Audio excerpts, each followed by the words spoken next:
2016 Republican presidential candidate, Dr. Ben Carson, and the editor-in-chief of the great website, LifeZette, and Fox News contributor, nationally syndicated host, Laura Ingraham. All right, your take. I think tonight Donald Trump probably learned a lot about debating. He never has done a one-on-one debate before. It's a different animal from being up against 8 or 10 other people. And I think in the beginning he was kind of like his old self. As it went on, I felt like he was responding to stupid questions too often. Like the taxes, that's already been litigated. He's not going to release his taxes. He's already said why. That's not the burning issue on the minds of the American public. Sean, I know you know the same thing. When the issue of cybersecurity was mentioned, that was begging for Donald Trump to say, wait a second, is this a joke question? Like the woman who had like a private server in some bathroom somewhere that wasn't as secure as Gmail is going to lecture us on cybersecurity. So that having been said, those moments were left on the table, missed opportunities. What you saw tonight was, I think, an image of strength and an adamant defense of the everyman versus yesterday and policies that didn't work. So she was very polished. Don't get me wrong. I don't know. She memorized her lines well. She was very polished. She gamed out every response and every question. Yeah. She's a good student, and she showed it tonight. It didn't impress me because he kept going back to that point, though, which is that her record speaks for itself. Yeah, she has a lot of experience, and it's failure. Okay, her experience is failure. 30 years of failure. That's a devastating line. What's your take on the general reaction to the debate? Are you asking Carson? me, Sean? Can you hear me? Oh, yeah. Okay. Yes, sir. Yeah. Well, first of all, I think Donald Trump did a very good job of dispelling a lot of the rumors that have been circulating about him. You know, that he's a wild man, that he can't control his emotions, that he's unfit to be the commander-in-chief. He was very controlled, perhaps too controlled, quite frankly, because there were some real opportunities to come in there and go for the jugular, which he didn't do. Would you have rather him come back at the end of that debate and say what everybody knew that he was capable of saying? Did you want him to do that? Well, not on that women's issue.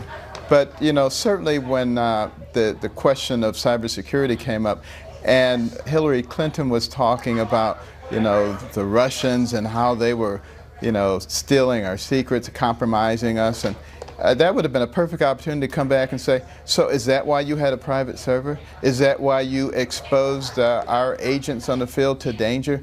Those kinds of opportunities. But I think he's going to learn a lot from this, which will help him in subsequent debates. It's interesting. You and Laura are saying this. Look, there's a lot we didn't get to. He did talk about the deleted emails. That's fine. We didn't really talk about Benghazi. We didn't talk about the Clinton Foundation, the money she takes from Saudi Arabia, immigration, vetting refugees. There's a lot still to get to. Yeah, when she brings up the fact that, well, there are a lot of the little guys, the window fitters that said you didn't pay them. Yeah. That's, again, this is a learning experience. Such small ball, though. But that is such small ball. But that's where he just laughs and says, wait a second. You guys got paid $200 million. Right. And what exactly did you build? Oh, wait, nothing. And there are like entire buildings with my name on it. And $250,000 speeches that she won't release that she gave to Wall Street. So Goldman Sachs, Benghazi, Sean, absolutely. the Clinton Foundation, the corruption, and Ben's talked about this, the corruption in D.C., the Clintons are intertwined inextricably with corruption. Right. That plays across party lines, Sean. And I think rather than him getting back on his heels on the birther issue or the bankruptcies or what, it has to be prosecuting the case against her and also speaking right to the magnificence of the American people. It depends what you want to take out of the debate. But there's one thing that I've been saying, and I think this was highlighted. Yeah. There was a lot of highlights of this tonight. The differences.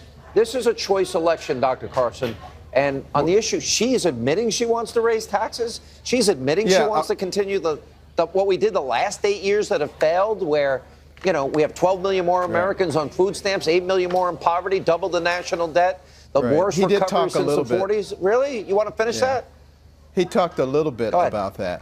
But, I mean, there was just abundant opportunities there, particularly when it comes to regulations. He barely touched on that. And he has said quite publicly before, but not before 80 or 90 or 100 million people, that he's going to look at all of these regulations one by one and get rid of everyone that isn't good for the American people. I think that's a very powerful position to take. Yeah. On the taxes, challenge her on how is raising taxes upon anybody going to improve our economy. Historically, it has not done so. And people will come back and say, yeah, but Bush cut taxes and we got into a lot of trouble. Well, he also spent an incredible amount of money. It's a combination of the two. And a lot of people don't seem to understand economics. Certainly, some of the things that Hillary was saying tonight would indicate that she's not deep into business. So, those are things that need to be exploited in a big way and made very, very plain to the populace. Yeah. Sean, I think in the next debate, you're going to see Trump get off the defensive and go on the offensive more. The more he's forward on the balls of his feet, the better it's going to be for him. Yeah. She was not on the defensive, and Lester helped her out a little bit on that. There were three big issues where Lester Holt was wrong. Right. His question spinning the economy, I'm like, what America are you living in? Then it was about Iraq, and then it was about stop and frisk. He was wrong, and wrong and again. She said stop and frisk was ruled unconstitutional. Wrong. False. That's right. A district court judge was thrown off the case, and that case is still ongoing. That's so that right. was actually not true. Oh, that's a good point.